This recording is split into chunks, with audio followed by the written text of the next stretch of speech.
Hey everybody, welcome back to the NFL Scouting Combine. I'm your host, Mike Wobschall, joined by Voice of the Vikings Radio Network, Paul Allen, and from LeagueSafe.com, Paul Charchian. Now, Paul conducted PA's 9 to noon radio show right here from the Scouting Combine. They had a lot of interesting guests. What did we learn from the Scouting Combine today? Well, I think off a 10-6 season with an MVP and the fact that the Vikings look like they're heading the right direction to become a bona fide playoff team year in and year out, it's more about finding flavor for the team than necessarily the savior, which Matt Khalil was last year.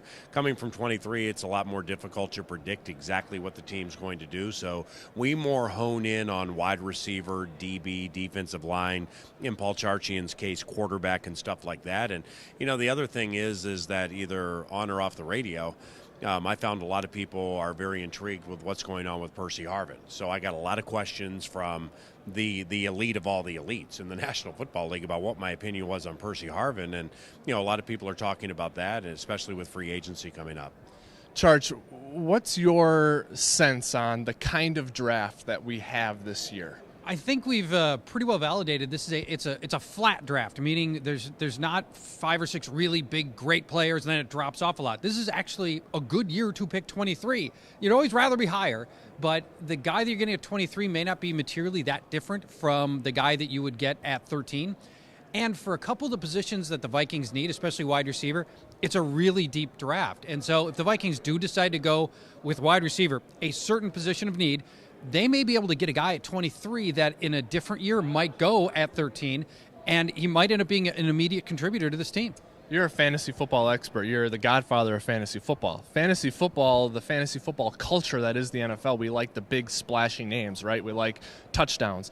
If the Vikings choose a player at 23 who doesn't score touchdowns, let's say he's a lineman offensively or defensively, or a linebacker, something like that. Yeah. Is that something that this team can still be excited about? Well, sure. I mean, look what Matt Khalil did to the fantasy future for Adrian Peterson. I mean, it's no coincidence that this line got the big upgrade, and then next thing we know, Adrian Peterson's having the best rushing season in the history of the league.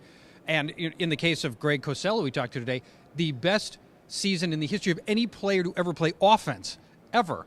You know, and so Khalil was a big part of that. So, you know, sometimes the non-sexy picks end up paying big dividends for fantasy players and Viking fans. PA, you're close with Rick Spielman. You have him on your show regularly. What do you think his mindset is coming into this year's combine and draft in terms of being the architect of this franchise, coming off a great draft last year, making the playoffs after being 3-13 last year?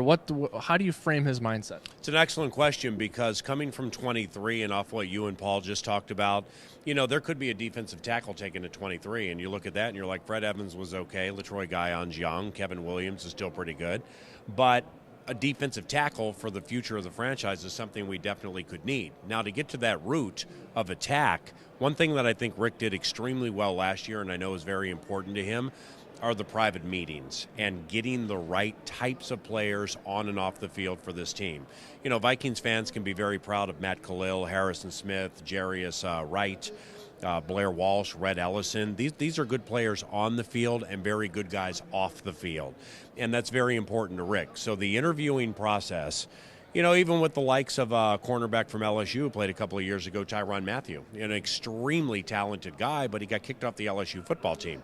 That interview process, if they interview him, is going to be so important for him to figure out if he's the kind of guy who will fit the culture of Vikings football. So I think Rick is being very careful off what Paul said. You can get somebody at 23 this year who in some drafts would have gone 5 to 10. And I trust Rick to find the right guy, but Rick wants to find the right talent and the right guy off the field.